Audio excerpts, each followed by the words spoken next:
ভাবুন তো, এক জাদুকরী দ্বীপ যেটা একসময় সাগরের মাঝে হারিয়ে যায়, আবার ভাটার সময় ধীরে ধীরে হাঁটা পথে পৌঁছানো যায়, যেখানে সমুদ্র নিজেই পথ তৈরি করে আর এক বিশাল দুর্গদ্বীপ উঠে দাঁড়ায় ঠিক যেন স্বপ্নের শহর। আজ আমরা এসেছি সেই আশ্চর্য জায়গায় যার নাম মন্ট সাঁ মিশেল। এটা কেবল ফ্রান্সের নয়, পৃথিবীর অন্যতম এক বিস্ময়। এমন সৌন্দর্য, স্থাপত্য, এমন পরিবেশ পৃথিবীতে একটিই আছে। তাই তো 1979 সালে একে ইউনেস্কো বিশ্ব ঐতিহ্যবাহী স্থান হিসেবে ঘোষণা করে। বলা যেতে পারে এটা রিয়েল লাইফ ডিজনি ক্যাসেল। প্রতি বছর লক্ষ লক্ষ পর্যটক ছুটে আসেন এই একমাত্র দ্বীপের টানে, যে দ্বীপ জোয়ারে হয়ে যায় একা আর ভাটায় হাতছানি দিয়ে আপনাকে কাছে আসতে ডাকে। এখানে আছে হাজার বছরের ইতিহাস, যুদ্ধের কাহিনী, পবিত্র মঠ, প্রাচীন গলিপথ আর এক শান্তিপূর্ণ সৌন্দর্য যা আপনার হৃদয় ছুঁয়ে যাবে। আজ সেই সকল ভ্রমণ বৃত্তান্ত নিয়ে চলে এসেছি আপনাদের জন্য। কিভাবে পৌঁছাবেন, কি দেখবেন, কি খাবার ট্রাই করবেন, সবকিছু নিয়ে প্যারিস থেকে একটা পারফেক্ট ডে ট্রিপের প্ল্যান নিয়ে চলুন শুরু করি। নমস্কার বন্ধুরা, আপনাদেরকে স্বাগত পৃথিবীর এক আশ্চর্যতম জায়গা থেকে, যেটা রয়েছে ফ্রান্সেই, যার নাম হলো মন্ট সাঁ মিশেল। সেটা হলো সমুদ্রের মাঝের এক আশ্চর্য দ্বীপ। এই দ্বীপের সাথে বন্ধুরা প্রতিদিন জোয়ারের সময় কিন্তু তার স্থলভাগের সাথে যে কানেকশন সেটা বিচ্ছিন্ন হয়ে যায়, আবার ভাটার সময় ফিরে আসে সেটা। এই আশ্চর্য দ্বীপেরই গল্প আজকে আপনাদের শোনাবো এবং এর ইতিহাস এবং আজকের দিনের তার কাহিনী আপনাদের সাথে শেয়ার করব। তাহলে বন্ধুরা চলুন, দেরি না করে আমরা এখন যাই আপনাদেরকে নিয়ে এই দ্বীপে এবং ঘুরে দেখাই, তার সমস্ত ইতিহাস আপনাদের সাথে শেয়ার করি। বন্ধুরা, আপনারা এই মন্ট সাঁ মিশেলে কি করে পৌঁছাবেন তার দুটো উপায় আছে। প্রথম উপায় হলো আপনারা প্যারিস থেকে ডাইরেক্ট ট্রেন নিয়ে এই পন্টস্টন অবধি আসুন, এখান থেকে বাস নিয়ে পৌঁছে যান মন্ট সাঁ মিশেলে। আরেকটি উপায়, আপনি যদি সেই ট্রেনটি না পান তাহলে প্যারিস থেকে ট্রেনে করে আসুন রেন্সে, রেন্স থেকে বাসে করে চলে আসুন এই মন্ট সাঁ মিশেলে। তারপরে তো একদম সামনে পৌঁছাতে গেলে আপনাদেরকে শাটল বাসগুলো করতেই হবে। তো এই দুটি উপায় কিন্তু আপনারা মন্ট সাঁ মিশেলে পৌঁছাতে পারেন। সবথেকে বেস্ট অপশন হলো প্যারিস থেকে সকাল 7:32 একটি ট্রেন ছাড়ে প্যারিস মপনের স্টেশন থেকে, সেটা আপনাকে পৌঁছে দেবে পন্টস্টন স্টেশনে। সেখান থেকে আপনি বাস নিয়ে চলে যাবেন মন্ট সাঁ মিশেলে। এটা করলে আপনি অনেক তাড়াতাড়ি পৌঁছে যাবেন মন্ট সাঁ মিশেলে, তাহলে আপনার ডে ট্রিপটা খুব ভালো করে সম্পন্ন করতে পারবেন। যারা প্যারিসে আসছেন এই বছর, আমি বলবো একটা দিন ডে ট্রিপ করে যান এই মন্ট সাঁ মিশেলে, আপনাদের ভীষণই ভালো লাগবে। আমরা এই রেন্সের ট্রেনটা পেয়েছিলাম, প্যারিস থেকে আমরা ফার্স্টে রেন্স পৌঁছাবো। চলে এলাম প্যারিস থেকে, এই রেন্স স্টেশনে নেমে গেলাম। এবার এখান থেকে আমরা বাস ধরবো। আমাদের সাথে তখন দেখাবো কোথা থেকে বাসটা ছাড়ছি। সো বন্ধুরা, আমরা ট্রেন স্টেশন থেকে নেমে এই বাস স্ট্যান্ডে এলাম। এবার এখান থেকে আমরা বাস নেব, বাসটা আমাদেরকে পৌঁছে দেবে সরাসরি কিন্তু মন্ট সাঁ মিশেল ট্যুরিস্ট অফিসের সামনে। এর টিকিট অগ্রিম আমরা অনলাইনে কেটে রেখেছিলাম, তার লিঙ্ক আমাদের ডেসক্রিপশন বক্সে দেওয়া থাকবে। দেখে নিন বাস স্ট্যান্ডটা কেমন এখানকার। এই যে 2 নম্বর প্ল্যাটফর্ম থেকে আমাদের বাসটা দেবে, এখনও দেয়নি, আর 10 মিনিটের মধ্যে আমাদের বাস আসছে। এই ধরনের বাস কিন্তু যাবে। এই বন্ধুরা সামনেই দেখছেন মন্ট সাঁ মিশেল বাস চলে এসছে। কেওলিস গ্রুপের বাস কিন্তু এটা প্রাইভেট কোম্পানি এই বাসটা চালায়। এই বাসটা করে কিন্তু আমরা যাবো মন্ট সাঁ মিশেল। ইনসাইড দ্য বাস একদম সুন্দর, আমরাই প্রথমে উঠেছি। একদম প্রথমে আসবেন তাহলে একদমই সামনেটা বসতে পারবেন। এইদিকে মনে হচ্ছে যাবে এখন মন্ট সাঁ মিশেলটা দেখতে হবে এদিকে, হ্যাঁ বলে মনে হয়। সেটা প্রথমে আসতে হবে, প্রথমে এলে কিন্তু এই সুযোগটা আছে, তাড়াতাড়ি চেষ্টা করবেন আসার। হ্যাঁ একদম। আর এখান থেকে কিন্তু একদম সুন্দর ভিউ পাওয়া যাবে। কি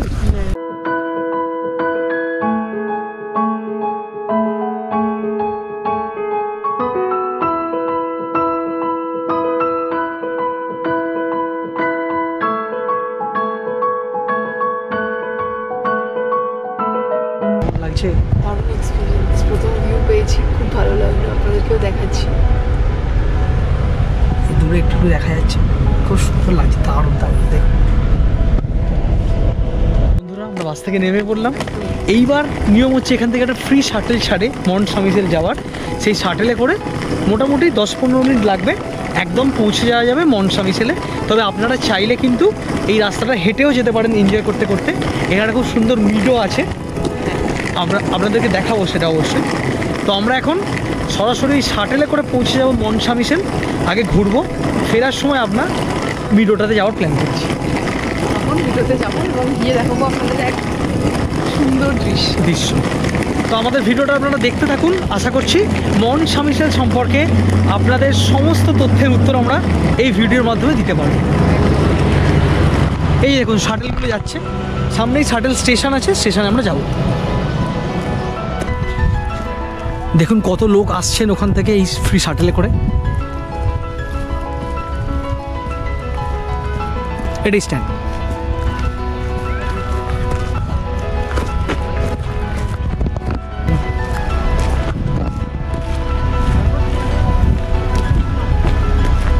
দাঁড়িয়ে রয়েছে, যে গেট খুলে গেল।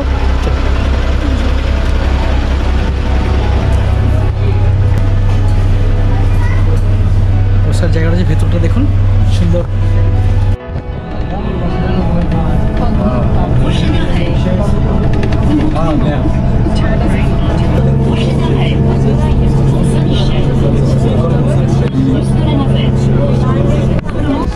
আমরা নামলাম, দারুণ দারুণ। এই সামনেই দেখুন শাটেল থেকে নেমে মন সামিসেল দাঁড়িয়ে রয়েছে আমাদের সামনে। মোটামুটি কিন্তু জোয়ার আসছে, দেখুন জলের লেভেল কিন্তু আস্তে আস্তে বাড়ছে। আমরা আর দেরি না করে চলে যাই দ্বীপটা দেখি। এই যে দেখুন সামনেই রয়েছে কিন্তু আটলান্টিক মহাসাগর। আমরা এই দুর্গের সামনে এসে পড়েছি বন্ধুরা। এই দুর্গটা তৈরি হওয়ার পেছনে কিন্তু রয়েছে একটা গল্প। যেরকম আমাদের দেশে আমরা বিভিন্ন ধর্মীয় কাহিনী শুনে থাকি, বিভিন্ন স্বপ্নাদেশের কাহিনী, যে মন্দির গড়ার কাহিনী, এখানেও কিন্তু সেই একই কাহিনী বিরাজ করছে। এই নরম্যান্ডিরই একজন বিশপ, যার নাম ছিল ওবার্ট, তিনি স্বপ্নাদেশ পেয়েছিলেন একজন সেন্ট, তার নাম ছিল মাইকেল। সেন্ট মাইকেলের স্বপ্নাদেশ পেয়ে তিনি এখানে একটি গির্জা নির্মাণ করেছিলেন। সেন্ট মাইকেল স্বপ্নে আদেশ দিয়েছিলেন এখানে একটি গির্জা নির্মাণ করতে, এবং সেই স্বপ্নাদেশ পেয়েই কিন্তু বিশপ ওবার্ট এখানে একটি গির্জা নির্মাণ করে। তখন থেকেই এটা পরিণত হয় এক ধর্মীয় স্থানে। তার ফলে বিভিন্ন জায়গা থেকে দর্শনার্থীদের ভিড় হতো এই গির্জা দেখার জন্য, এখানে ওয়ার্শিপ করার জন্য। কালক্রমে এই গির্জা আস্তে আস্তে পরিণত হয় এই বিশালাকার দুর্গে, এবং এখানে গঠিত হয় একটি অ্যাবে সেন্ট মাইকেলের স্মরণে। এবং এই দুর্গটির কিন্তু আরও একটি ইতিহাস আছে। ইংরেজদের সাথে ফ্রান্সের 100 বছরের যুদ্ধে এই দুর্গটি কিন্তু এক প্রতিরক্ষা ঘাঁটি হিসেবে ব্যবহার করা হয়েছিল। তাহলে আমরা বলতে পারি সেই ভয়াবহ যুদ্ধেরও কিন্তু সাক্ষী এই দুর্গ। চলুন এই দুর্গের ভেতরে ঢুকে সেই ইতিহাসের গন্ধ আমরাও গ্রহণ করি। চলুন আমরা দুর্গটার ভেতরে যাই, দেখি গিয়ে। এবং কালক্রমে এই দুর্গ আজ এখন পরিণত হয়েছে একটা টুরিস্ট স্পটে। পৃথিবী থেকে অনেক লোক এখানে এসে এই দুর্গ ভ্রমণ করতে আসেন। বছরে প্রায় কয়েক লক্ষ লোকের সমাগম হয় এখানে। আর আজকে আমরা সেই দুর্গই ঘুরে দেখব এবং আপনাদের সাথেও শেয়ার করব, যাতে আপনারা ঘরে বসেই এই দুর্গের সৌন্দর্য এবং এর অত্যাশ্চর্য অবস্থান সম্পর্কে অবগত হন। কত লোকের ভিড় হয়েছে দেখুন। ভাবা যায় আটলান্টিক মহাসাগরের ওপরে অবস্থিত এই দুর্গটি। সেটাই, এবং প্রত্যেক বছর কিন্তু প্রচুর লোক ভিড় করেন এই আশ্চর্য দুর্গটি দেখতে। এবং ডিসনির যে ফিল্ম হয়, যে দুর্গটা দেখায়, সেই ডিসনিল্যান্ডের দুর্গটার আদলে, মানে ডিসনিল্যান্ডের দুর্গটা এর আদলে তৈরি করা বলা যেতে পারে। একদমই তাই, দেখুন একদমই কিন্তু ওই রকমই লাগছে। সমুদ্রে এখন ভাটা চলছে, দেখুন কত মানুষ কিন্তু এক্সপ্লোর করছে।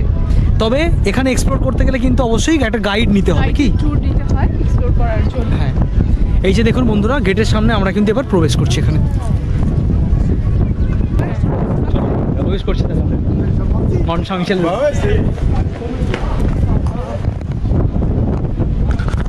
এবং এটা কিন্তু নির্মাণ হয়েছিল সেই 708 খ্রিস্টাব্দে। ভাবা যাচ্ছে কত বছর আগে। এবং এই যে দেখছেন, এগুলো কিন্তু সমস্ত গ্রানাইট শিলা। সেই বিভিন্ন জায়গা থেকে সমুদ্রে নৌকা করে গ্রানাইট শিলা আনা হয়েছে। কিছু এখানকারই শিলা ছিল, মানে সত্যি ভাবতে গেলেও আশ্চর্য। এত বছর কিন্তু এগুলো দাঁড়িয়ে রয়েছে। এবং আজকে আমরা সেই ইতিহাসকে ছুঁয়ে দেখছি যেন। এবং দরজাগুলোকে দেখুন কত প্রাচীরের। এই তো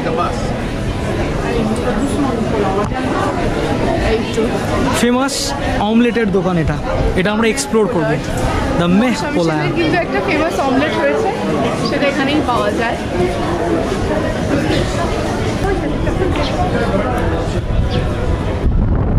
পুরো মধ্যযুগীয় এক স্থাপত্য, সেই কবেকার সমস্ত কিছু আজকে আমরা দেখছি। ঢুকতেই চোখে পড়ছে কত সুভিনিয়ার শপগুলো। হ্যাঁ, মানে বলা চলে দুর্গের মধ্যে কিন্তু একটা শহর শহর একদম, ছোট ছোট দোকান থেকে শুরু করে যাবতীয় জিনিস, এমনকি হোটেলও কিন্তু আছে। আপনারা যদি প্ল্যান করেন যে এখানে রাত্রি যাপন করবেন, তারও কিন্তু ব্যবস্থা। তবে দামটা একটু কস্টলি, কিন্তু এখানে ব্যবস্থা করা আছে। সত্যি একটা গির্জা থেকে তারপরে দুর্গ এখন একটা টুরিস্ট স্পট, এর মানে এর যে এভলিউশনটা সেটা সত্যি দেখার মতো, যে এক এক পর এক ধাপে ধাপে এটা এত পরিবর্তন হয়ে আসছে এবং আজকে একটা টুরিস্ট স্পট হয়ে রয়েছে। চলুন গিয়ে দেখি। আর দেখুন কত মানুষের ভিড় হয়েছে, আপনারা দেখুন। হ্যাঁ, সামনে রয়েছে কত ছোট ছোট বাচ্চারা।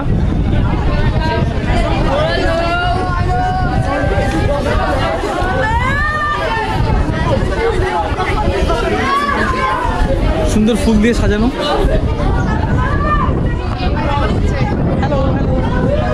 আমরা এই রাস্তাতে সোজা উঠে যাবো।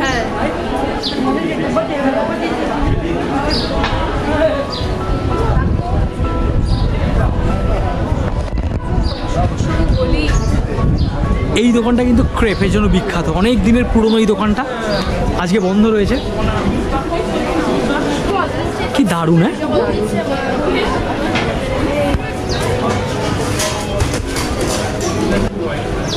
ভলু। আর বন্ধুরা এখানে এলে কিন্তু অমলেট অবশ্যই ট্রাই করবেন, আর ক্রেপটাও ট্রাই করতে পারেন, খুবই বিখ্যাত এই অঞ্চল। আমরা অবশ্যই অমলেটটা ট্রাই করবো। দেখুন এখানে কাজগুলো দেখুন, এবং যথেষ্ট স্লোপ আছে, একদম আস্তে আস্তে উঠতে হবে। হ্যাঁ,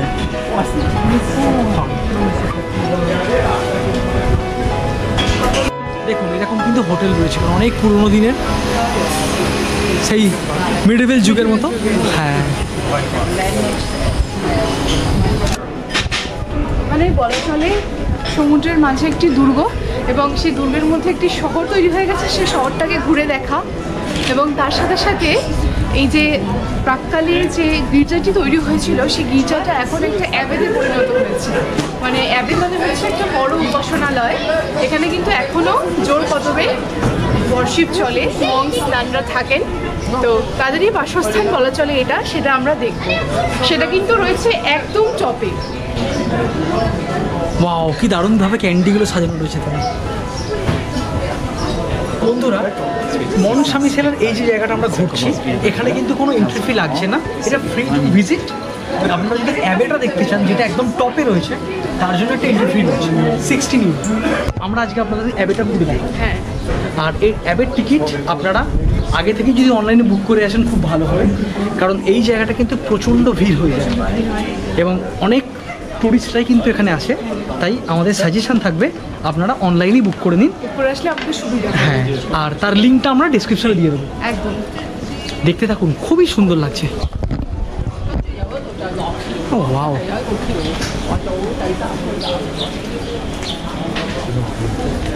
সামনে একটা চার্চ রয়েছে।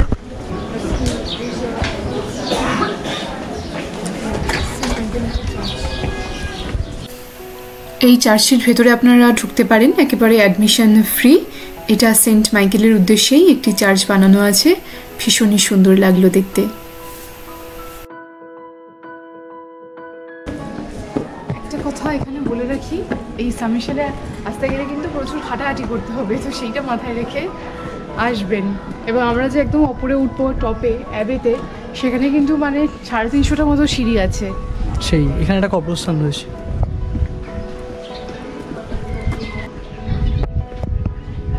পুরো কত কত, হ্যাঁ, সেই টপে কিন্তু অ্যাবেটা। আমরা যাব,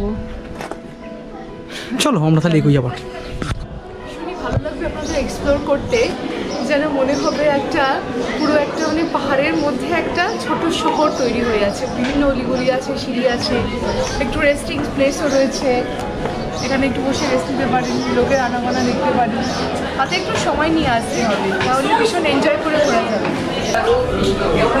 দারুণ দারুণ দারুণ।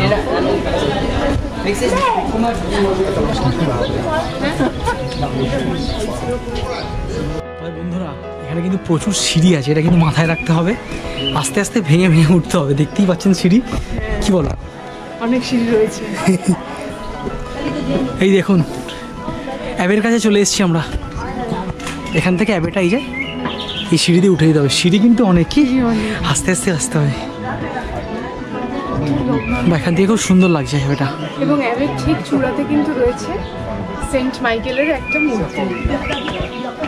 বন্ধুরা আমরা এখন চলে এসেছি অ্যাবের সামনে, এখান থেকে কিন্তু টিকিট লাগবে। এবার আপনি যদি অনলাইনে বুক করে রাখেন আপনার আলাদা টিকিট।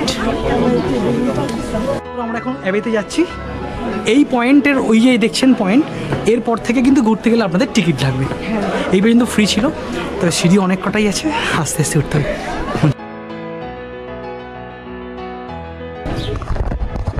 সিঁড়ি প্রচুর ভাঙছি আজকে, এটাই একটা ব্যাপার। এখানে এলে কিন্তু অনেক সিঁড়ি ভাঙতে হবে। দেখতে পাচ্ছি সেটাই, ওই দেখো দূরে কি সুন্দর ভিউ, দেখুন দূরে আটলান্টিক ওশেন দেখতে পাওয়া যাচ্ছে।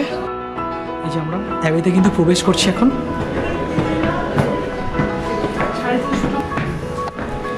এখানে চেক করতে হবে, আরো সিঁড়ি, চলো যেতে হবে একদম আস্তে আস্তে। অনেক চড়া চড়া কিন্তু সিঁড়িগুলো, হ্যাঁ পুরোনো দিনের তো, কিছু পাঁচিলগুলো দেওয়া, হ্যাঁ ভাবা যায় গ্রানাইট দিয়ে বানানো তখনকার দিনে। পরিকল্পনাটা নেওয়া হয়েছিল বলেই এটা পরবর্তীকালে যুদ্ধের প্রতিরক্ষা ঘাঁটি হিসেবে ব্যবহার করা গেছে। ইংরেজরা কিন্তু অনেকবার আক্রমণ চালিয়েছিল এই দুর্গের ওপরে, কিন্তু পারেনি কখনোই এই মন্ট সান মিশেলকে জয় করতে। এবং মন্ট সান মিশেল কথাটার অর্থ হলো মহামানিত পাহাড়। সান মিশেল মানে হচ্ছে সেন্ট মাইকেলের স্মরণে যেহেতু বানানো হয়েছে, তাই মন্ট সান মিশেল। এবং দেখতে একটা পাহাড়ের মতোই লাগে, যেহেতু পাহাড়ের ওপরেই, মানে পাহাড় সময় স্ট্রাকচারটা, তাই তো তাকে পাহাড়ি বলা হচ্ছে। এখানে জলের একটু জায়গা দেখতে পাচ্ছি পুরোনো দিনের।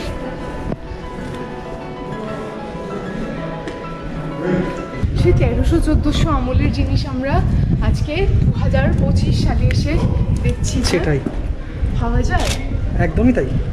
সিঁড়ি বন্ধুরা, আরো সিঁড়ি আছে।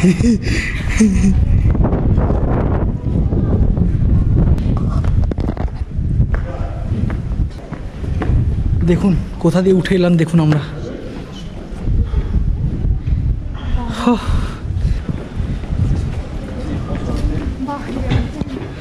দারুণ একটা ভিউ পয়েন্ট এখান থেকে।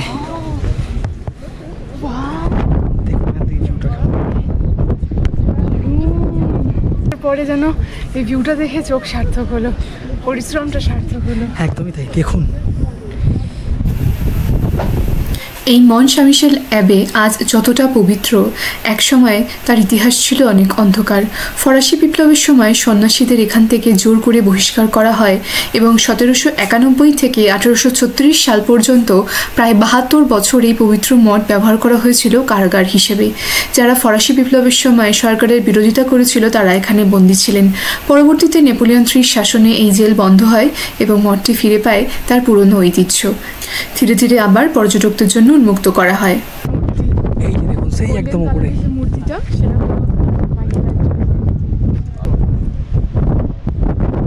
সেখান থেকে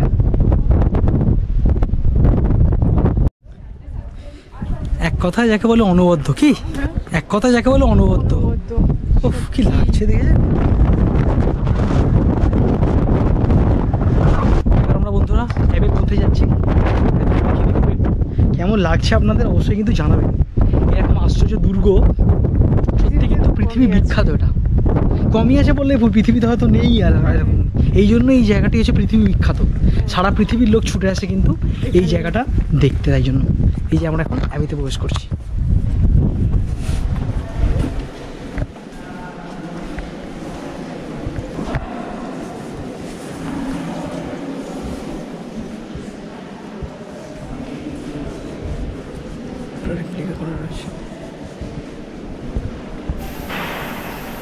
এই অ্যাবে চার্চটি ভীষণই সুন্দর। ভিতরে রয়েছে গথিক সব কারুকার্য, বিশাল বিশাল পিলার, দেখে একেবারে মন ভরে যাবে। এবং ভেতরে রয়েছে পবিত্রতা ও নিস্তব্ধতায় ভরা। এখানে একবার ঠকলে মন একদম প্রশান্তিতে ভরে যায়। এত সুন্দর সব কারুকার্য এবং এই নীরবতা আপনার মনে প্রশান্তির যোগান দেবে।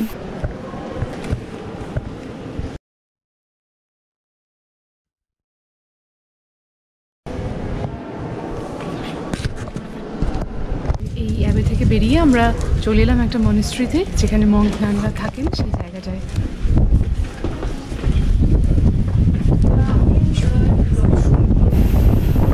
এই জায়গাটির নাম হলো দ্য ক্লয়েস্টার। এটি মন্ট সাঁ মিশেল অ্যাবের সবচেয়ে সুন্দর অংশ।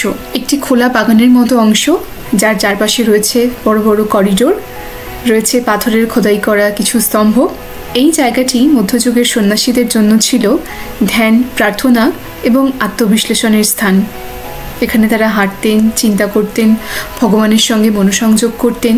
আর মাঝে যে ছোট্ট ঘাসপড়া বাগানটি রয়েছে সেটা ভীষণই সুন্দর।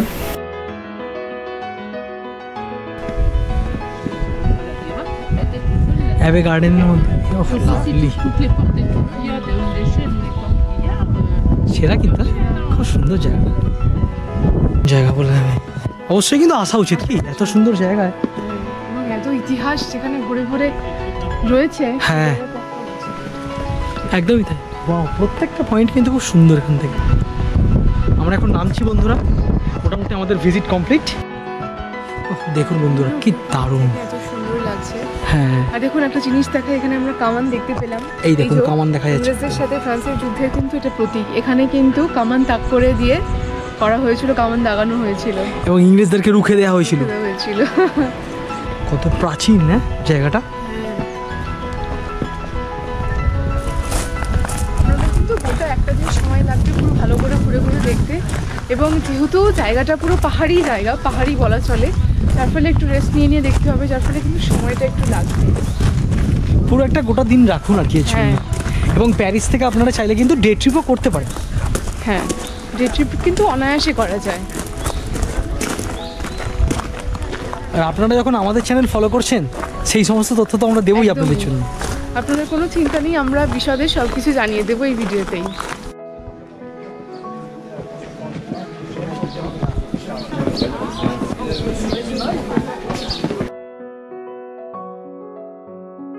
প্রত্যেক ভ্রমণে আমরা করে থাকি একটা স্মৃতিচিহ্ন, একটা ছবি নিয়ে নেবো, একটা পোস্ট কার্ড আর একটা সাথে ম্যাগনেট। চলুন দেখি। 0.5 ইউরো, 0.5 ইউরো করে।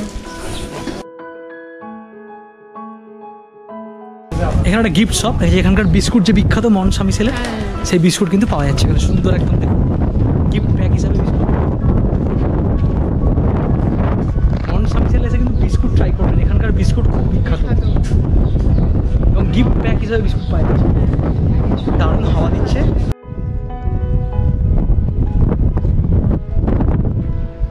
সমুদ্র এখন নেই, তাই আমরা একটু হাঁটছি। তবে বেশি দূর যাওয়াটা কিন্তু উচিত নাকি? হ্যাঁ, আর বেশি দূর যাওয়াটা উচিত না, একটু আশেপাশে ঘুরবেন ঠিক আছে, কিন্তু বেশি দূর যাবেন না অবশ্যই। তার জন্য কিন্তু গাইডেড ট্যুর নিতে হবে এখানে। তাহলে বন্ধুরা, কেমন লাগলো আপনাদের এই ভিডিওটা দেখতে? যদি ভালো লেগে থাকে তাহলে একটা লাইক করে দেবেন। আশা করি এই অত্যাশ্চর্য দুর্গ দেখতে আপনাদের খুবই ভালো লাগলো। এর পরের পর্বটা কিন্তু থাকছে আরও চমক। যদি ভালো লেগে থাকে এই ভিডিওটা অবশ্যই কমেন্ট করে জানাবেন। আর আমাদের চ্যানেলে যদি নতুন হন তাহলে অবশ্যই কিন্তু চ্যানেলটাকে সাবস্ক্রাইব করেই নিন। সবাই খুব ভালো থাকবেন, সুস্থ থাকবেন। আবার দেখা হবে নতুন কোনো ভিডিওর গল্প নিয়ে। টাটা।